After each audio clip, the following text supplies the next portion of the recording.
ಸೇರಿದ ಎಲ್ರಿಗೂ ನಮಸ್ಕರಿಸುತ್ತಾ ಬಂಧುಗಳೇ, ಇವತ್ತು ನಾವು ಎನ್ನೋಳೆ ಏತ ನೀರಾವರಿ ಯೋಜನೆಯ ಈ ಒಂದು ಡ್ಯಾಮಿನ ಭಾಗದಲ್ಲಿದ್ದೇವೆ.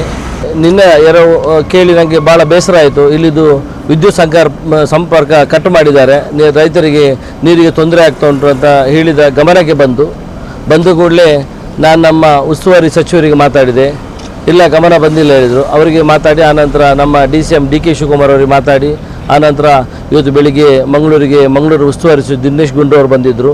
ಅವರು ಮತ್ತು ನಮ್ಮ ಹರೀಶ್ ಕುಮಾರ್ ಮೆಸ್ಕಾಂ ಈಗ ಅಧ್ಯಕ್ಷರು ಅವ್ರ ಹತ್ರ ಮಾತಾಡಿ ಕೂಡಲೇ ವಿದ್ಯುತ್ತನ್ನು ಸಂಪರ್ಕ ಮಾಡಬೇಕು, ರೈತರಿಗೆ ತೊಂದರೆ ಆಗಬಾರ್ದು ಅಂತ ಹೇಳಿದೆವು. ಅದು ಸ್ಪಂದಿಸಿ ಕೂಡಲೇ ಕೇವಲ ಅರ್ಧ ಗಂಟೆ ಒಳಗೆ ಕರೆಂಟ್ನು ಪುನಃ ರೀಕನೆಕ್ಷನ್ ಮಾಡುವ ಕೆಲಸವನ್ನು ಮಾಡಿದ್ದಾರೆ. ರೈತರಿಗೆ ಖಂಡಿತ ಖುಷಿಯಾಗಿದೆ. ಆದರೆ ಈ ಯೋಜನೆ ಬಗ್ಗೆ ಇದೊಂದು ಖಂಡಿತ ಒಂದು ಏನು ಹೇಳ್ತಾರೆ, ಇಲ್ಲಿ ಈ ರೀತಿಯಲ್ಲಿ ಆಗಬೇಕಾದ ಅವೈಜ್ಞಾನಿಕವಾದ ಒಂದು ರೀತಿಯಲ್ಲಿ ಯೋಜನೆ ಆಗಿದೆ. ನಮಗೆಲ್ಲ ಭಾಳ ಸಂತೋಷ ಇತ್ತು ಈ ಯೋಜನೆ ಆಗುವಾಗ. ನಾನು ಈ ಬಗ್ಗೆ ಕೇಳಿಕೊಂಡಿದ್ದೆ, ಖಂಡಿತ ಇದನ್ನು ಎನ್ನೋಳೆ ಭಾಗದಲ್ಲಿ ಇಲ್ಲಿ ಮಾಡಬೇಡಿ, ಪೇಟೆಯಲ್ಲಿ ಇಲ್ಲಿಂದ 1 ಕಿಲೋಮೀಟರ್ ಕೆಳಗಡೆ ಮಾಡಿದರೆ ಈ ನೀರು ನಿಂತಾಗ ನಮ್ಮ ಎನ್ನೋಳೆ ಈ ಇಡೀ ಪರಿಸರವನ್ನು ಇದೆಲ್ಲ ಕರೆಂಟನ್ನು ಈ ಎನ್ನೋಳೆ ಪೇಟೆ ಕೊಟ್ಟಾಗಿದೆ. ಇವತ್ತು ಇನ್ನು ನಮ್ಮ ಜೀವಮಾನದಲ್ಲಿ ಇದನ್ನು ಚೇಂಜ್ ಮಾಡಲಿಕ್ಕೆ ಆಗೋದಿಲ್ಲ. ಎನ್ನೋಳೆ ಪೇಟೆಗೆ ಕರೆಂಟ್ ಕೊಟ್ಟಾಗಿದೆ. ನಾನು ಎನಿಸಿದ್ದು ಇದು ಇಲ್ಲೇ ಕೆಳಗೆ 1 ಕಿಲೋಮೀಟರ್ ಅಲ್ಲಿ ಈ ಕರೆಂಟ್ ಪಂಪ್ ಸೆಟ್ ಅಲ್ಲಿ ಇಲ್ಲಿದ್ದಿದ್ರೆ ಇದನ್ನು ಎರಡೂ ಕಡೆ ದಂಡೆ ಕಟ್ಟಬೇಕಿದ್ದಕ್ಕೆ, 2 ಕಡೆ ಪ್ರೊಟೆಕ್ಷನ್ ವಾಲ್ ಕಟ್ಟಿ, ಆ ಕಡೆಯಿಂದ ದೇವಸ್ಥಾನ, ಈ ಕಡೆಯಿಂದ ಮಸೀದಿ, ಇಂಥ ಸುಂದರ ಜಾಗ ಕಾರ್ಕಳ ತಾಲೂಕಿನಲ್ಲೇ ಇಲ್ಲಿ ಸಹ ಇಲ್ಲ. ಇವತ್ತು ನಮ್ಮ ವಿದ್ಯಾಸಂಸ್ಥೆಗಳಿವೆ, ಕಾರ್ಕಳದಲ್ಲಿ 4-5 ವಿದ್ಯಾಸಂಸ್ಥೆ ಇದೆ. ಅಲ್ಲಿಯ ಮಕ್ಕಳೆಲ್ಲ ಇಲ್ಲಿ ಬಂದು ಒಂದು 2,000 ಜನ ಪ್ರತಿ ವಾರ ಟೂರಿಸ್ಟ್ ಇಲ್ಲಿ ಬರುವಂಥ ಯೋಜನೆ ಇದ್ದಿದ್ದು. ಇದು ಸ್ಟಾರ್ಟ್ ಮಾಡುವಾಗ ನಾವು ಕೇಳಿಕೊಂಡೆವು, ದಯವಿಟ್ಟು ಯಾರೋ ತೋರ್ಪಡಿಕೆಗೆ ನಾವು ಬ್ರಿಡ್ಜಲ್ಲಿ ಹೋಗುವಾಗ ಡ್ಯಾಮ್ ಕಾಣಬೇಕಂತ ಎಲ್ಲಾದರೂ ಉಂಟಾ? ಕರ್ನಾಟಕ ರಾಜ್ಯ ಅಲ್ಲ, ಭಾರತ ದೇಶದಲ್ಲಿ ಇರಲಿಕ್ಕಿಲ್ಲ ಈ ಒಂದು ಅಂದರೆ ಇದೇ ರೀತಿ ಮಾಡಬೇಕಂತ ಪಟ್ಟು ಹಿಡಿಯೋದು. ಇವತ್ತು 1 ಕಿಲೋಮೀಟರ್ ಕೆಳಗಾಗಿದ್ರೆ ಎಷ್ಟು ನೀರು ನಿಲ್ತಿತ್ತು, ನಿಜವಾಗಿ ರೈತರಿಗೆ ಉಪಯೋಗ ಆಗ್ತಿತ್ತು. ಖಂಡಿತ ಇದು ಎಲ್ರಿಗೂ ಗೊತ್ತಿದ್ದ ವಿಚಾರ. ಇದು ನಮ್ಮ ಶಾಸಕರ ದರ್ಪ, ಅವರು ಇದೆಲ್ಲ ಆಗಬೇಕಂತ, ಅವರು ಇಲ್ಲಿ ಆಗಬೇಕು, ಎಲ್ರಿಗೂ ಕಾಣಬೇಕು ನಾನು ಮಾಡಿದಂಥ 140 ಕೋಟಿ ರೂಪಾಯಿ ಯೋಜನೆ ಇವತ್ತು ನಿಷ್ಪ್ರಯೋಜಕ. ಅಕ್ಟೋಬರಲ್ಲಿ ಸ್ಟಾರ್ಟ್ ಮಾಡುವಂತೆ, ಜನವರಿಯಲ್ಲಿ ಬಂದ್ ಮಾಡುವಂತೆ. ಇವತ್ತು ಫೆಬ್ರವರಿಯಲ್ಲಿ ಸಹ ನಮ್ಮ ಸರ್ಕಾರ ಕರೆಂಟ್ ಕೊಟ್ಟು ನೀರು ಕಟ್ತಾ ಉಂಟು. ಈಗ ಅವರ ಯೋಜನೆ ಇದ್ದದ್ದು ಜನವರಿಯಲ್ಲಿ, ಅದು ಜನವರಿ ನಂತರ ನೀರು ಕೊಡ್ಲಿಕ್ಕಿಲ್ಲ ಅಂತ. ಜನವರಿ ನಂತರ ಎಂತ ಮಾಡೋದು ರೈತರು ಬೆಳಿಗ್ಗೆ ಸ್ಟಾರ್ಟ್ ಮಾಡಿದವರು? ಅದಕ್ಕಿಂತಲೂ ಹಾಸ್ಯಾಸ್ಪದ ಅಂದರೆ ಅವರ ಗುರುಗಳೇ ಪ್ರಮೋದ್ ಮುತಾಲಿಕ್ ಅವರು 2023ರಲ್ಲಿ ಚುನಾವಣೆ ಸಂದರ್ಭ ಬಂದಾಗ ಇನ್ನೇನು ನಲ್ಲಕಲ್ಲಿ ಹೆಚ್ಚಿ ಅಂದರೆ 1 ತಿಂಗಳು ಬರ್ಬೋದು. ಮತ್ತು ಇದೇ ಗ್ರೌಂಡಲ್ಲಿ ಬಂದು ಇದೇ ಡ್ಯಾಮಿನ ಮೇಲ್ಗೆ ಬಂದು ಕ್ರಿಕೆಟ್ ಆಡಿ ಹೋಗಿದ್ದಾರೆ. ಇವತ್ತು ನೋಡಿ, ಈಗ ಕೆಳಗಡೆ ನೀರಿದೆ, ಮೇಲ್ಗಡೆ ಹೀಗೆ ಇದೆ. ಯಾವಾಗ ಬರ್ತದೆ ಅಂತ ಈಗ ನೋಡಿ, ಕರೆಕ್ಟಾಗಿ ಪಂಪ್ ಚಾಲು ಮಾಡಿದರೆ ಇನ್ನು 10 ದಿವಸದಲ್ಲಿ ನೀರಿಲ್ಲ ಇಲ್ಲಿ. ಅದಕ್ಕೆ ರೈತರೇ ಮೊನ್ನೆ ಕೇಳಿದ್ದು, ದಯವಿಟ್ಟು ಮಾಡಬೇಡಿ, ಇಲ್ಲಿ ತುಂಬ ಜಲ ಇದಿದೆ, ಯಾವುದು ಮೀನುಗಳಿವೆ, ಅದು ಸಾಯ್ತವೆ, ನೀವು ಸಂಪೂರ್ಣ ಮಾಡಬೇಡಿ ಅಂತ ಅವ್ರು ಕೇಳಿಕೊಂಡಿದ್ದಾರೆ. ನಾನು ರೈತರಿಗೆ ಸಂಪರ್ಕ ಮಾಡಿ ನಿನ್ನೆ ಏನು ವಿಚಾರ ಆಗ್ತಾ ಉಂಟು ಏನು ಕೇಳಿದೆ. ಇಲ್ಲ, ನಾವೇ ಹೇಳಿದ್ದು ಪಂಪ್ ಚಾಲು ಮಾಡಬೇಡಿ, ನಿಲ್ಲಿಸಿ ಅಂತ ಹೇಳಿದ್ದು. ಯಾಕಂದರೆ ಮೀನುಗಳೆಲ್ಲ ಸಾಯ್ತವೆ, ಮೀನುಂಟು ತುಂಬ ಅದರಲ್ಲಿ. ಇನ್ನು ನೀರು ಏನಿದ್ರು ಒಂದು 5-10 ದಿವಸ ಬರ್ತದೆ, ಮತ್ತೆ ಮುಗ್ದೋಯ್ತು ಬೇಡ ಅಂತ ಹೇಳಿದರು. ಈ ರೀತಿ ಒಂದು ದುಡ್ಡನ್ನು ಸರ್ಕಾರವನ್ನು ಕೊಳ್ಳೆ ಹೊಡೆಯುವುದು ಅಥವಾ ಸರ್ಕಾರದ ದುಡ್ಡನ್ನು ದುರುಪಯೋಗ, ಒಂದು 5-10 ಕೋಟಿ ಡ್ಯಾಮ್ ಆದರೆ ಪರವಾಗಿಲ್ಲ, ಆಯ್ತು ಇಲ್ಲಿ ಮಾಡಿದ್ರಪ್ಪ ಸ್ವಲ್ಪ ನೀರು ನಿಲ್ತದೆ ಹೋಗ್ತಾ ಅಂತ. ಇದು 140 ಕೋಟಿ ರೂಪಾಯಿ ಯೋಜನೆ ಇವತ್ತು ನಿಷ್ಪ್ರಯೋಜಕ. ಕಾರ್ಕಳ ತಾಲೂಕು ಎಲ್ಲಿದೆ?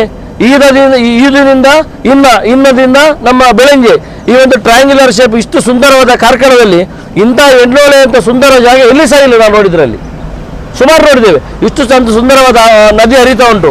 ಇದು ಕೆಳಗಾಗಿ ಈ ಎಲ್ಲ ಏರಿಯಾವನ್ನು ನಾವು ತುಂಬಿಸಿ ಇಲ್ಲಿಗೆ ದಿನ ಒಂದು ಟೂರಿಸ್ಟ್ಗಳು ಬರುವಾಗೆ ಮಾಡಿದರೆ ಇವತ್ತು ಎನ್ನೋಳೆ ಇಡೀ ಕಾರ್ಕಳ ಉಡುಪಿ ಜಿಲ್ಲೆಯಲ್ಲಿ ಇಂಥ ಜಾಗ ಇರಲಿಲ್ಲ. ಇದನ್ನು ನಮ್ಮ ಜೀವಿತಾವಧಿಯಲ್ಲಿ ಇದು ಡ್ಯಾಮ್ ಚೇಂಜ್ ಮಾಡಲಿಕ್ಕೆ ಆಗ್ತದೆ ಯಾರಿಗಾದರೂ?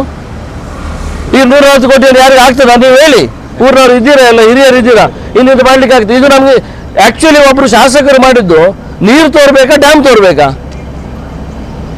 ನೀರು ಎಷ್ಟು ನೀರು ನಾವೀಗ ಇಲ್ಲಿ ಶಿವಮೊಗ್ಗಕ್ಕೆ ಹೋಗುವಾಗೆಲ್ಲ ನೋಡ್ತೇವೆ, ಎಲ್ಲಾರು ಡ್ಯಾಮ್ ಕಾಣ್ತದೆ ನಮಗೆ, ನೀರು ನಿಂತದ್ದು ಕಾಣ್ತೇವೆ ಉದ್ದಕ್ಕೆ. ಬರೋದು ಭದ್ರಾವತಿ ಹತ್ರ ಹೋಗ್ತೇವೆ, ಅಲ್ಲಿ ನೋಡ್ತೇವೆ. ಎಲ್ಲಿಸ್ಬೇಕಾದ್ರೆ ನೋಡಿ ಕರ್ನಾಟಕದಲ್ಲಿ KRS ಎಲ್ಲಿ ಉಂಟು? KRS ನೋಡ್ಬೇಕಾದ್ರೆ ಡ್ಯಾಮ್ ನೋಡ್ಬೇಕಾದ್ರೆ ನೀವು ಅಲ್ಲಿ ಟೂರಿಗೆ ಹೋಗಬೇಕು. ಆದರೆ ಮಂಡ್ಯ ತನಕ ನೀರು ಬರ್ತದೆ. ಆ ನೀರು ನಿಂತು ಜನ ಎಲ್ಲ ಇವತ್ತು ಕಬ್ಬು ಬೆಳೆದು ಇಡೀ ಜನರ ಜೀವನ ಚೇಂಜ್ ಆಗ್ತಾ ಉಂಟು. ನಮ್ಮ ಕಾರ್ಕಳದ ಹೊಸ ಇತಿಹಾಸ. ನಮ್ಮ ಶಾಸಕರ ಏನು ಹೇಳ್ತಾರೆ, ಅವರದಕ್ಕೆ 1-2 ಅಲ್ಲ, ನಮ್ಮ ಇಡೀ ಕಾರ್ಕಳವನ್ನು ಬಲಿ ಕೊಟ್ಟುಬಿಟ್ರು. ಆ 140 ಕೋಟಿ ರೂಪಾಯಿ ದುಡ್ಡನ್ನು ತಂದು ಇಡೀ ಕಾರ್ಕಳ ಜನರಿಗೆ ಇವತ್ತು ಸಿಗದಿದ್ದಂಥ ಕೆಟ್ಟ ಕೆಲಸವನ್ನು ಮಾಡಿ ಹಾಕಿದ್ರು.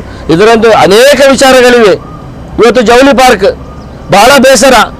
ನಾನು ಪುನರಪಿ ಹೇಳುದು, ನಿಟ್ಟೆ ಭಾಗ ಜನರನ್ನು ಮಂಗ ಮಾಡಿ 500 ಮನೆಗಿಂತಲೂ ಜಾಸ್ತಿ ಮನೆಗೆ ಹೋಗಿ ವಿಧಾನಸಭಾ ಚುನಾವಣೆ ಹತ್ರ ಸೈನ್ ತಗೊಂಡ್ರು. ನಿಮಗೆ ಯಾವ ಜಾಬ್ ಬೇಕು, ನಿಮ್ಮ ಪ್ರಾಯದವರಿಗೆ ಬೇಕಾ, ನಿಮ್ಮ ಮಕ್ಕಳಿಗೆ ಬೇಕಾ ಅಂತ. ಅದೇ ಒಂದೇ ದಿನದಲ್ಲಿ ಶಂಕುಸ್ಥಾಪನೆ ಆಗಿದ ಶಿಗ್ಗಾಂವಲ್ಲಿ ಬೊಮ್ಮಾಯಿಯವರ ಜಾಗದಲ್ಲಿ ಇವತ್ತು ಸುಮಾರು 3,000ಗಿಂತಲೂ ಹೆಚ್ಚಿನ ಜನರು ಕೆಲಸ ಮಾಡ್ತಿದ್ದಾರೆ. ನಮ್ಮಲ್ಲಿ ಕಮ್ಯುನಿಸ್ಟ್ ಬೆಳೆದು ಫಾರೆಸ್ಟ್ ಡಿಪಾರ್ಟ್ಮೆಂಟ್ ಇನ್ನೂ 10 ಲಕ್ಷ ಖರ್ಚು ಮಾಡಿ ಗಿಡ ನೆಟ್ಟಿದ್ದಾರೆ.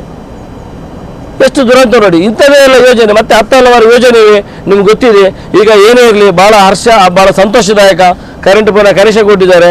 ಅದು ಏನು ಎಷ್ಟು ದಿನ ನೀರು ಬರ್ತದೆ ಅಷ್ಟು ದಿನ ನೀರು ಕೊಡಲಿಕ್ಕೆ ವ್ಯವಸ್ಥೆ ಉಂಟು. ಮತ್ತು ನಾವು ಸಹ ಎಲ್ಲ ಒಟ್ಟಾಗಿ ಇಲ್ಲಿ ಇದನ್ನು ಏನಂತ ಒಂದು ಮುಂದಿನ ದಿನದಲ್ಲಿ ಸರಿ ಮಾಡುವ ಹಾಗೆ ಸರಿ ಮಾಡಲಿಕ್ಕೆ ಏನಾಗ್ತದೆ ನೋಡಬೇಕು. ಇವತ್ತು ನೋಡಿ, ಒಬ್ಬ ಜನಪ್ರತಿನಿಧಿ ಶಾಸಕರು ಏನು ಮಾಡಬೇಕು, ಕರೆಂಟ್ ಹೋದ ಕೂಡಲೇ ಇಮಿಡಿಯೇಟ್ ಸ್ಪಂದನೆ ಮಾಡಿ ಆ ಅಧಿಕಾರಿ, ಅದು ಸಹ ಇವರು ಅದರದ್ದೇ ಸಚಿವರಾಗಿದ್ದವರು, ಇಂಧನ ಸಚಿವರಾಗಿದ್ದವರು, ಅವರಿಗೆ 5 ನಿಮಿಷದ ಕೆಲಸ ಕರೆಂಟ್ ರೀಕನೆಕ್ಷನ್ ಮಾಡಲಿ, 5 ನಿಮಿಷ ಸಾಕು.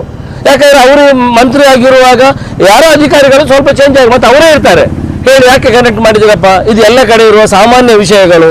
ಇವತ್ತು ಮನೆಯಿಂದ ಫೀಸ್ ತಗೊಂಡು ಹೋದ್ರು, ರಿಕ್ವೆಸ್ಟ್ ಮಾಡಿ ಪುನಃ ಹಾಕಿಸ್ತಾರೆ. ಇಲ್ಲಿ ಸಹ ಅಷ್ಟೇ, ಹಿಂದೆ ಸಹ ಒಂದ್ಸಲ ಹೋಗಿತ್ತು. ಮತ್ತು ಸುಮಾರು 2 ಕೋಟಿ ರೂಪಾಯಿ ದುಡ್ಡನ್ನು ಕಟ್ಟಿ ಇವತ್ತು ಪ್ರತಿ ತಿಂಗಳಿಗೆ ಸುಮಾರು 10 ರಿಂದ 18 ಲಕ್ಷ ರೂಪಾಯಿ ದುಡ್ಡು ಕಟ್ಟುವ ವ್ಯಯ ಉಂಟು. ಅಷ್ಟು ರೈತರಿಗೆ ಲಾಭ ಆಗ್ತಾ ಉಂಟು ಅಂತ ಬೇಕು ನಾವು. ಎಷ್ಟು ಜನರ ಗದ್ದೆಗೆ ಹೋಗ್ತಾ ಉಂಟು ನೀರು ಅಂತೇಳಿ ನೋಡಬೇಕು. ಇವತ್ತು ಆ ಶಾಸಕರಿಗೆ ಮಾಡಲಿಕ್ಕೆ 5 ನಿಮಿಷದಲ್ಲಿದ್ದ ಕೆಲಸವನ್ನು ಇವತ್ತು ದೊಡ್ಡ ಪ್ರತಿಭಟನೆ. ಯಾಕಂದರೆ ಪಂಚಾಯತ್ ಚುನಾವಣೆ ಬಂತು, ತಾಲೂಕು ಪಂಚಾಯತ್ ಚುನಾವಣೆ ಬಂತು, ಜಿಲ್ಲಾ ಪಂಚಾಯತ್ ಚುನಾವಣೆ, ಬೇರೆ ಏನು ವಿಷಯ ಇಲ್ಲ. ಈಗ ಬೇರೆ ಯಾವುದೇ ವಿಚಾರ ಇಲ್ಲ. ಎಲ್ಲ ಹುಡುಗರನ್ನು ದೇವರು ಧರ್ಮದ ವಿಚಾರದಲ್ಲಿ ಕೆರಳಿಸುವುದು. ನಾವೆಲ್ಲ ಕಡೆ ದೇವಸ್ಥಾನ ಹೋಗ್ತೇವೆ, ಭಜನೆ ಮಂದಿರ ಹೋಗ್ತೇವೆ, ಭಜನೆ ಕೂತ್ಕೊಳ್ತೇವೆ, ಅದು ಯಾವುದು ಧರ್ಮವನ್ನು ರಾಜಕೀಯದೊಟ್ಟಿಗೆ ಬೆರೆಸುವ ಕೆಲಸ ನಾವು ಮಾಡುವುದಿಲ್ಲ. ಇದೆಲ್ಲ ನಮ್ಮ ಜೀವನ. ಮನುಷ್ಯರಾಗಿ ದೇವರು ಒಳ್ಳೆಯ ಜೀವನ ಕೊಟ್ಟರೆ ಅದನ್ನು ಸಾರ್ಥಕ ಮಾಡುವ ಕೆಲಸವನ್ನು ಮಾಡಬೇಕು. ಈ ರೀತಿ ಜನರ ದಿಕ್ಕು ತಪ್ಪಿಸಿದಿರ್ಬೋದು, ಅಥವಾ ಒಬ್ಬ MLA ಜನಪ್ರತಿನಿಧಿಯಾಗಿ ಶಾಸಕರಾಗಿ ದೊಡ್ಡ ದೊಡ್ಡ ಪೋಸ್ಟರ್ ಬರ್ತೊಂಡು ನಮ್ಮ ಶಾಸಕರು ಗರ್ಜಿಸಿದ್ರು, ಇಲ್ಲಿ ವಿಧಾನಸಭೆಯಲ್ಲಿ ಕೂಗಿದ್ರು, ಅವ್ರಿಗಿಂತ ದೊಡ್ಡ ಶಾಸಕರ ಫೋಟೋ ಇಲ್ಲ ಅಂತ. ಇದು 5 ನಿಮಿಷದಲ್ಲಿ ಮಾಡುವ ಕೆಲಸವನ್ನು ಮಾಡಲಿಲ್ಲ ಅವರು. ಇವತ್ತು ನಾನು ಬೆಳಿಗ್ಗೆ ಕೂತ್ಕೊಂಡಿದ್ದೆ 8 ಗಂಟೆಗೆ 9:30 ಗಂಟೆಗೆ ಕನೆಕ್ಷನ್ ಆಗಿದೆ. ಹಾಗೆ ನಮಗೆ ಮಾಡಲಿಕ್ಕಾಗಿದ್ದು ನಮ್ಮ ಶಾಸಕರಿಗೆ ಮಾಡಲಿಕ್ಕಾಗ. ಇದರಿಂದ ದೊಡ್ಡ ಹಾಸ್ಯದಿಂದ ಏನಾದರೂ ಉಂಟಾ? ಹೆಚ್ಚಿಗೆ ಮಾತಾಡೋದಿಲ್ಲ, ನಾಚಿಕೆ ಆಗ್ತದೆ, ಬೇಸರ ಆಗ್ತದೆ. ಮಾತಾಡಿ ಆದರೂ ಉಪಾಯ ಇಲ್ಲ. ಇಂಥದ್ದೆಲ್ಲ ಆಗುವಾಗ ಮಾತಾಡಲೇಬೇಕಾಗಿ ಬಂದಿದ್ದೇನೆ. ಇಲ್ಲವೇ ನಾನು ಇದರಲ್ಲಿ ಹೇಳುವುದೇ ಇಲ್ಲ ಅಂತ ಈಗ ಕೈದು ಮಾಡಲಿಕ್ಕೆ ಬಂದಿದ್ದೇನೆ. ಯಾಕಂದರೆ ಹೇಳಿ ಸಾಕಾಯಿತು, ಇದು ಆಗೋ ವಿಚಾರ ಅಲ್ಲ. ಹಾಗಾಗಿ ದಯವಿಟ್ಟು ಕರೆಂಟ್ ಕನೆಕ್ಷನ್ ಆಗಿದೆ, ರೈತರಿಗೆ ಎಷ್ಟು ದಿನ ನೀರು ಬರ್ತದೆ ಅಂತ ನಂಗಂತೂ ಗೊತ್ತಿಲ್ಲ. ಈ ಬಗ್ಗೆ ಬಹಳ ಬೇಸರ ಇದೆ. ಯಾಕಂದ್ರೆ ನಮ್ಮ ಹತ್ರ ಯೋಜನೆ ಹಾಳಾಗಿ ಹೋಯ್ತಲ್ಲ, 140 ಕೋಟಿ ರೂಪಾಯಿ ನೀರು ತಿಂದು ಹೋಯ್ತಲ್ಲ, ಯಾರದ ಒಂದು ಕಣ್ಣು ತೋರ್ಲಿಕ್ಕೋಸ್ಕರ ಮಾಡಿ ಹಾಳಾಯ್ತಲ್ಲ ಅಂತ ಭಾಳ ಬೇಸರ ಆಗ್ತಾ ಉಂಟು. ನಮಸ್ಕಾರ. ಈ ದಿನ ಎಣ್ಣೆಹೊಳೆಯಲ್ಲಿ ಏತ ನೀರಾವರಿಯ ಭಾಗದಲ್ಲಿ BJP ಪ್ರಾಯೋಜಿತ ಪ್ರತಿಭಟನೆ ಅಂತೇಳಿ ನಿನ್ನೆಯಿಂದ ಸೋಷಿಯಲ್ ಮೀಡಿಯಾದಲ್ಲೆಲ್ಲ ಬರ್ತಾ ಉಂಟು. ಇದೊಂದು ಹಾಸ್ಯಾಸ್ಪದ ವಿಷಯ. ಇದರಲ್ಲಿ ಮೂಲತಃ ಈ ಡ್ಯಾಮನ್ನು ಮಾಡಿದ್ದು, ಏತ ನೀರಾವರಿಯ ಡ್ಯಾಮ್ ಮಾಡಿದ್ದು ಅವೈಜ್ಞಾನಿಕ. ಇದನ್ನು ಯಾರು ಇದನ್ನು ಕೂಲಂಕುಷವಾಗಿ ಪರಿಶೀಲಿಸಿದಾಗ ಇದನ್ನು ಇಲ್ಲಿ ಮಾಡುವಂಥದ್ದೇ ಅಲ್ಲ. ಇಲ್ಲಿ ನೀರಿನ ಒಂದು ಹಿಡ್ಕೊಳ್ಳುವಂಥ ಸಾಮರ್ಥ್ಯ ಈ ಜಾಗದಲ್ಲಿ ತುಂಬ ಕಡಿಮೆ ಉಂಟು. ಇದನ್ನು ಸ್ವಲ್ಪ ಕೆಳಗೆ ಮಾಡಿ ಎಲ್ಲ ಇದು ಮಾಡಿದರೆ ಸ್ವಲ್ಪ ನೀರಿನ ಸ್ಟೋರೇಜ್ ಜಾಸ್ತಿ ಆಗ್ತಿತ್ತು. ಇದನ್ನು ಬಿಟ್ಟು ಈಗ ಮಾಡಿದ್ದೇ ಒಂದು ಅವೈಜ್ಞಾನಿಕವಾಗಿ ಮಾಡಿ ಈಗ ಅದರಲ್ಲಿ ಸಣ್ಣ ಸಣ್ಣ ತಪ್ಪುಗಳನ್ನು ಹುಡುಕಿ ಈಗ ಕರೆಂಟ್ ಬಿಲ್ ಕಟ್ಟಲಿಲ್ಲ, ಅದನ್ನು ಡಿಸ್ಕನೆಕ್ಟ್ ಮಾಡಿದ್ದಾರೆ. ಅದಕ್ಕೆ ನಾವು ಪ್ರತಿಭಟನೆ ಮಾಡ್ತೇವೆ. ಈಗ ಜವಾಬ್ದಾರಿಯುತವಾಗಿ ನಮ್ಮ ಶಾಸಕರು ಏನಾದರೂ ಇಲ್ಲಿ ಆಡಳಿತದಲ್ಲಿ ಹೆಚ್ಚು ಕಮ್ಮಿ ಆದರೆ ಅದನ್ನೊಂದು ಸರಿಪಡಿಸಲಿಕ್ಕೆ ಇಲಾಖೆ ಜೊತೆ ಮಾತಾಡ್ಬೋದಿತ್ತು. ಅದನ್ನು ಬಿಟ್ಟು ಈಗ ಪ್ರತಿಭಟನೆ ಹಮ್ಮಿಕೊಳ್ಳುವುದು ಅದು ಸೂಕ್ತವಲ್ಲ.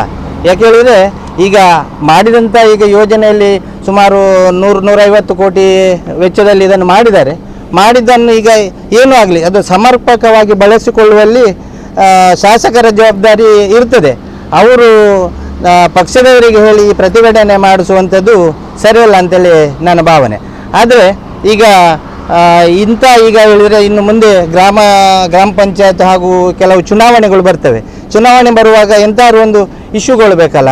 ಈಗ ಕರೆಂಟ್ ಕನೆಕ್ಷನ್ ಹೇಳುವುದಕ್ಕೆ ಕರೆಂಟ್ ವಿದ್ಯುತ್ತಲ್ಲಿ ಒಂದು ಆಡಳಿತ ವ್ಯವಸ್ಥೆಯಲ್ಲಿ ಏನಾದರೂ ಒಂದು ಸಣ್ಣ ಪುಣ್ಣ ಹೆಚ್ಚು ಕಮ್ಮಿ ಇರ್ತದೆ. ಈಗ ಒಂದು ಮನೆಯ ಕರೆಂಟ್ ಬಿಲ್ ಆಗಲಿ 1-2 ದಿನದಲ್ಲಿ ಕೆಲವು ತಾಂತ್ರಿಕ ತೊಂದರೆಗಳಿಂದ ಈಗ ಸರ್ಕಾರ ಮಟ್ಟದಲ್ಲೆಲ್ಲ ಬಾಕಿ ಇರ್ತದೆ. ಬಾಕಿ ಇರುವಂಥ ಸಂದರ್ಭದಲ್ಲಿ ಅದನ್ನು ಸರಿಪಡಿಸಲಿಕ್ಕೆ ಒಂದು ಇಲಾಖೆಯವರಿಗೆಲ್ಲ ಗಮನ ಕೊಡಬೇಕು.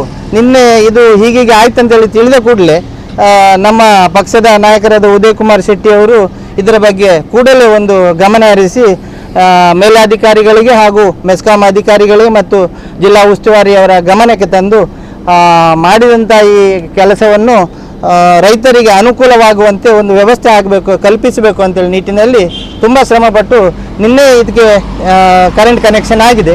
ಯಾವುದೇ ಸಮಸ್ಯೆಗಳಿಲ್ಲ. ಇನ್ನಾದರೂ ಈ ಸಣ್ಣ ಪುಟ್ಟ ಇದರಲ್ಲಿ ರಾಜಕೀಯ ಮಾಡಿ ನಮ್ಮ ಜನರ ಮನಸ್ಸನ್ನು ಹಾಳುಗೊಳಿಸುವುದನ್ನು ನಿಲ್ಲಿಸಬೇಕಂತೇಳಿ ನಾನು BJP ಅವರಿಗೆ ಹೇಳಲಿಕ್ಕೆ ಬಯಸ್ತೇನೆ. ಎಲ್ರಿಗೂ ನಮಸ್ಕಾರ. ನಾವಿವತ್ತು ಎಣ್ಣೆಹೊಳೆ ಏತ ನೀರಾವರಿಯ ಈ ಅಣೆಕಟ್ಟಿನ ಸಮೀಪದಲ್ಲಿದ್ದೇವೆ. ನಮ್ಮ ಜೊತೆಗೆ ನಮ್ಮ ಹೆಬ್ರಿ ಬ್ಲಾಕ್ ಕಾಂಗ್ರೆಸ್ ಅಧ್ಯಕ್ಷರಾದ ಗೋಪಿನಾಥ್ ಭಟ್ರು ಇದ್ದಾರೆ. ಹಾಗೆ ನಮ್ಮ ಈ ಭಾಗದ ಅಜಕಾರಿನ ಗ್ರಾಮೀಣ ಕಾಂಗ್ರೆಸ್ ಸಮಿತಿ ಅಧ್ಯಕ್ಷರಾದ ಸಂದೀಪ್ ಶೆಟ್ಟರು ಇದ್ದಾರೆ. ಹಾಗೆ ಯೋಗೀಶ್ ಇನ್ನರ್ ಅವರು, ಎಲ್ಲರೂ ಈ ಭಾಗದ ರೈತರು ಮತ್ತು ಕಾಂಗ್ರೆಸ್ಸಿನ ಎಲ್ಲ ಮಿತ್ರರುಗಳು ನಾವು ಜೊತೆಯಾಗಿ ಇಲ್ಲಿ ಬಂದಿದ್ದೇವೆ. ಯಾಕಂದರೆ ಒಂದು ತುಂಬ ಸಂತೋಷದ ವಿಚಾರವನ್ನು ನಿಮ್ಮ ಜೊತೆ ಹಂಚಿಕೊಳ್ಬೇಕಂತ ಇಲ್ಲಿ ನಾವು ಬಂದು ಸೇರಿದ್ದೇವೆ. ಇವತ್ತು ನಿನ್ನೆಯಿಂದ ಇಲ್ಲಿ ಏತ ನೀರಾವರಿಯ ಈ ವಿದ್ಯುತ್ ಸಂಪರ್ಕ ಕಡಿತಗೊಂಡಿರೋದ್ರ ಬಗ್ಗೆ ನಮಗೆ ನಮ್ಮ ಮಾಹಿತಿ ಬಂತು. ನಮ್ಮ ಗಮನಕ್ಕೆ ಬಂದ ತಕ್ಷಣ ನಮ್ಮ ನಾಯಕರಾದ ಉದಯ್ ಶೆಟ್ಟಿ ಮುನಿಯಾಲ್ರವರು ಈ ಬಗ್ಗೆ ಕಾರ್ಯಪ್ರವೃತ್ತರಾದವರು ನೇರವಾಗಿ ಸರ್ಕಾರದ ಜೊತೆ ಮಾತುಕತೆಯನ್ನು ಮಾಡ್ತಾರೆ. ನಮ್ಮ ಜಿಲ್ಲಾ ಉಸ್ತುವಾರಿ ಸಚಿವರಾದಂಥ ಶ್ರೀಮತಿ ಲಕ್ಷ್ಮೀ ಹೆಬ್ಬಾಳ್ಕರ್ ಅವರ ಜೊತೆ ಮಾತುಕತೆ ಆಡ್ತಾರೆ. ಆನಂತರ ದಿನೇಶ್ ಗುಂಡೂರು ಅವರ ಜೊತೆ, ಹಾಗೆ ನಮ್ಮ ಮೆಸ್ಕಾಂ ಈ ವಿಭಾಗದ ಅಧ್ಯಕ್ಷರಾದಂಥ ಮಾನ್ಯ ಮಾಜಿ ವಿಧಾನ ಪರಿಷತ್ ಸದಸ್ಯರಾದ ಹರೀಶ್ ಕುಮಾರ್ ಅವರ ಜೊತೆಗೂ ಮಾತುಕತೆಯನ್ನು ಮಾಡ್ತಾರೆ. ನಮ್ಮ ಉಪಮುಖ್ಯಮಂತ್ರಿಗಳಾದ DK ಶಿವಕುಮಾರ್ ಅವರ ಜೊತೆಯೂ ಈ ಭಾಗದಲ್ಲಿ ವಿದ್ಯುತ್ ಸಂಪರ್ಕವನ್ನು ಕಡಿತಗೊಳಿಸಲಾಗಿರೋದ್ರ ಬಗ್ಗೆ ಅವರು ಚರ್ಚೆಯನ್ನು ಮಾಡ್ತಾರೆ. ತಕ್ಷಣ ಇದಕ್ಕೆ ವಿದ್ಯುತ್ ಸಂಪರ್ಕವನ್ನು ಕಲ್ಪಿಸಬೇಕು. ಈ ಭಾಗದ ರೈತರಿಗೆ ಇದರಿಂದ ಏನು ಸಮಸ್ಯೆ ಆಗ್ತದೆ ಅದನ್ನು ಎಲ್ಲವೂ ಮನವರಿಕೆಯನ್ನು ಮಾಡ್ತಾರೆ ಉದಯ್ ಶೆಟ್ಟರು. ಅದೇ ರೀತಿ ಮತ್ತೆ ಇಲ್ಲಿ ವಿದ್ಯುತ್ ಸಂಪರ್ಕವನ್ನು ಮತ್ತೆ ಕಲ್ಪಿಸುವಂತಹ ಕಾರ್ಯಕ್ರಮ ಇವತ್ತು ಆಗಿದೆ. ಈಗ ಇಲ್ಲಿ ನಾವು ಗಮನಿಸಬಹುದು, ಮತ್ತೆ ವಿದ್ಯುತ್ ಸಂಪರ್ಕವನ್ನು ಕಲ್ಪಿಸಲಾಗಿದೆ. ಹಾಗಾಗಿ ಒಬ್ಬರು ಶಾಸಕರಾಗಿ ಮಾಡಬೇಕಾಗಿರುವಂತಹ ಕೆಲಸವನ್ನು ನಮ್ಮ ನಾಯಕರಾದ ಉದಯ್ ಶೆಟ್ಟಿ ಮುನಿಯಾಲ್ರವರು ಅದನ್ನು ಕೆಲಸವನ್ನು ಮಾಡ್ತಾರೆ. ಕೇವಲ ಇದೊಂದು ಪ್ರತಿಭಟನೆಗೆ ಕರೆ ನೀಡುವಂತಹ ಕೆಲಸ ಅಲ್ಲ. ಇದಕ್ಕೆ ಇಲ್ಲಿನ ಶಾಸಕರು ಮತ್ತು BJP ಅವರು ಪ್ರತಿಭಟನೆಗೆ ಕರೆಯನ್ನು ನೀಡಿರುವುದು ಅತ್ಯಂತ ಬೇಸರದ ಸಂಗತಿ. ಯಾಕಂದರೆ ವಿದ್ಯುತ್ ಸಂಪರ್ಕ ಕಡಿತಗೊಂಡಿರುವುದನ್ನು ಮತ್ತೆ ಸಂಪರ್ಕವನ್ನು ಕಲ್ಪಿಸುವಂಥ ಒಂದು ಸಣ್ಣ ಕೆಲಸ, ಅದನ್ನು ಒಬ್ಬ ಜವಾಬ್ದಾರಿಯುತ ಶಾಸಕರಾಗಿರೋರು ಮಾಡಬೇಕಾಗಿತ್ತು. ಅದನ್ನು ಬಿಟ್ಟು ಸುನೀಲ್ ಕುಮಾರ್ ಅವರು ಅದರಲ್ಲೂ ಕೂಡ ನೇರವಾಗಿ ರಾಜಕೀಯವನ್ನು ಮಾಡಿರುವುದು, ಪ್ರತಿಭಟನೆಗೆ ಕರೆಯನ್ನು ನೀಡಿರುವುದು ಅತ್ಯಂತ ಒಂದು ಬೇಸರದ ವಿಚಾರ ಮತ್ತು ಅತ್ಯಂತ ಬೇಜವಾಬ್ದಾರಿಯ ವಿಚಾರ.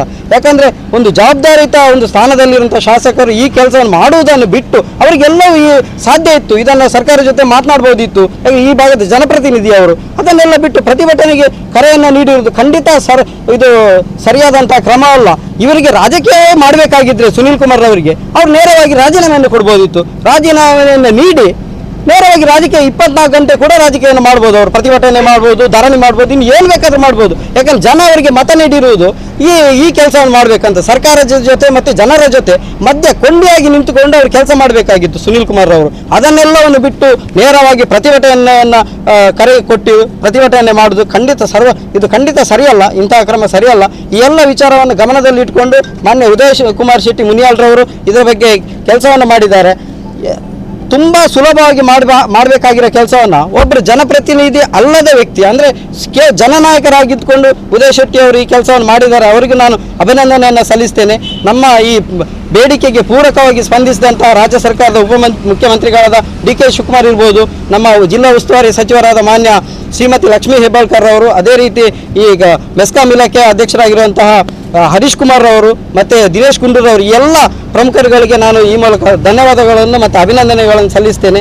ಜನರ ಸಮಸ್ಯೆ ಏನಿದೆ ಅದರಲ್ಲಿ ಒಂದು ಅರೆಕ್ಷಣವೂ ರಾಜಕೀಯವನ್ನು ಮಾಡದೆ ನೇರವಾಗಿ ಜನರಿಗೆ ಏನು ಬೇಕಾಗಿದೆ, ನೀರಿನ ಸಮಸ್ಯೆ ಇದೆ, ಅದನ್ನು ಶುದ್ಧ ಒಂದು ಯಾವುದೇ ಒಂದು ಕಲ್ಮಶ ಇಲ್ಲದೆ ಶುದ್ಧ ಮನಸ್ಸಿನಿಂದ ಜನರ ಸಮಸ್ಯೆಗೆ ಸ್ಪಂದಿಸಿದಂಥ ಉದಯ್ ಶೆಟ್ಟಿ ಮುನಿಯಾಲ್ರವರನ್ನು ಈ ಸಂದರ್ಭದಲ್ಲಿ ನಾನು ಅಭಿನಂದನೆಯನ್ನು ಸಲ್ಲಿಸ್ತೇನೆ. ಕಾರ್ಕಳ ತಾಲೂಕಿನ ಎಣ್ಣೊಳೆ ಗ್ರಾಮದಲ್ಲಿ ನಾವೆಲ್ಲ ರೈತ ಮುಖಂಡರು ಎಲ್ಲ ಸೇರಿಕೊಂಡು ಈ ಪ್ರತಿಭಟನೆ ಏನು ಅದಕ್ಕೆ ಮಾರಕವಾಗಿ ನಾವು ಏನು ಮಾಡ್ತಾರೆ ಅದರ ಬಗ್ಗೆ ನಾವು ಮಾತಾಡ್ತೇವೆ.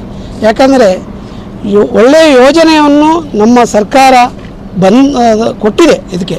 ಯಾಕಂದರೆ ಕುಮಾರಸ್ವಾಮಿ ಇರುವಾಗ ಏತ ನೀರಾವರಿ ಯೋಜನೆ ಅಂತ ಹೇಳಿ ಒಂದು ಒಳ್ಳೆಯ ಕಾರ್ಯಕ್ರಮವನ್ನು ಇಟ್ಟು ಈ ಭಾಗದ ಗ್ರಾಮದ ರೈತರಿಗೆ ನೀರನ್ನು ಒದಗಿಸುವಂಥದ್ದು. ಯಾಕಂದರೆ ರೈತರು ಎಲ್ಲರೂ ಒಳ್ಳೆಯ ರೀತಿಯಲ್ಲಿ ಇರಬೇಕಂತ, ಇದರಲ್ಲಿ ಯಾವುದೇ ಪಕ್ಷ ಪ್ರೇರಿತ ಇಲ್ಲದೆ ರೈತರು ಇರುವಂಥದ್ದು ಮತ್ತು ಹಳ್ಳಿಗಳ ಪ್ರದೇಶದಲ್ಲೆಲ್ಲ ನೀರು ಕೊಡಬೇಕಂತ ಉದ್ದೇಶದಿಂದ ಈ ಯೋಜನೆ ಬಂದದ್ದು. ಅದನ್ನು ಖಾಲಿ ಜನರ ಕಣ್ಣ ನೋಟಕ್ಕೆ ನೀರು ನಿಲ್ಲಿಸೋದು ಅಂಥದ್ದೆಲ್ಲ ಬೇಡ. ಯಾಕೆಂದರೆ ಮಾಡೋ ಯೋಜನೆಯು ತಪ್ಪಾಗಿದೆ. ಯಾಕೆಂದರೆ ಎಲ್ಲಿ ಮಾಡಬೇಕು ಅಲ್ಲೇ ಮಾಡುತ್ತಿದ್ದರೆ ಸರಿಯಾಗ್ತಿತ್ತು. ಇದು ಬಯಲು ಪ್ರದೇಶದಲ್ಲಿ ಮಾಡಿದ ಹಾಗೆ ಆಗಿದೆ. ಕೆಳಗಡೆ ಮಾಡ್ತಿದ್ರೆ ತುಂಬ ನೀರು ಉಪಯೋಗ ಆಗ್ತಿತ್ತು. ಇದು ಜನರ ಪ್ರದೇಶಕ್ಕೆ ಏನಾಗಿದೆ, ಜನರಿಗೆ ನೋಡಬೇಕು ನಾವು ಮಾಡಿದೆ ಅಂತ ಕೆಲಸ ಆಗಿದೆ ಅಂತ ತೋರಿಸ್ಬೇಕಂತ ಈ ಪೇಟೆ ಮಧ್ಯದಲ್ಲಿ ಮಾಡಿದ್ದಾರೆ. ರೈತರು ಇರುವುದು ಹಳ್ಳಿಯಲ್ಲಿ, ಪೇಟೆಯಲ್ಲಿ ಇರುವುದಲ್ಲ. ರೈತರು ಖಂಡಿತವಾಗಿಯೂ ಇಂಥ ಈ ಇದಕ್ಕೆಲ್ಲ ಹೋಗುವವರಲ್ಲ. ಇಲ್ಲೆಲ್ಲ ಉಡುಪಿಯಲ್ಲಿ ಒಳ್ಳೆ ಸಜ್ಜನಿಕೆಯಲ್ಲಿರುವಂಥ ರೈತರು, ಯಾವುದೇ ಒಂದು ಇದಕ್ಕೆ ಹೋಗುವಂಥ ವ್ಯಕ್ತಿಗಳಲ್ಲ. ತಪ್ಪಾದರೆ ತಪ್ಪಂತಲೇ ಹೇಳೋದು, ಸರಿಯಾದರೆ ಸರಿ ಅಂತಲೇ ಹೇಳೋದು. ಇದು ಮಾಡಿದಂಥ ಯೋಜನೆ ಸರಿ ಇದ್ರೂ ನಾವು ತಪ್ಪಂತ ಹೇಳೋದಲ್ಲ. ಯೋಜನೆ ಒಳ್ಳೆಯದು, ಆದರೆ ಮಾಡಿದಂಥ ಇದು ತಪ್ಪಾಗಿದೆ. ಯಾಕೆಂದರೆ ಕೆಳಗಡೆ ಮಾಡಬೇಕಿತ್ತು. ಆದರೆ ಇದು ಮಾಡಿದಂಥ ಏನು ಈಗ ನೀರು ಕಡಿಮೆ ಆದರೂ ಕೊಳವೆ ನೀರನ್ನು ತೆಗೆದಾದರೂ ಇದಕ್ಕೆ ಹಾಕಿ ಜನರಿಗೆ ರೈತರಿಗೆ ಸಿಗುವ ಹಾಗೆ ಕಾರ್ಯಕ್ರಮವನ್ನು ಇಡಬೇಕು.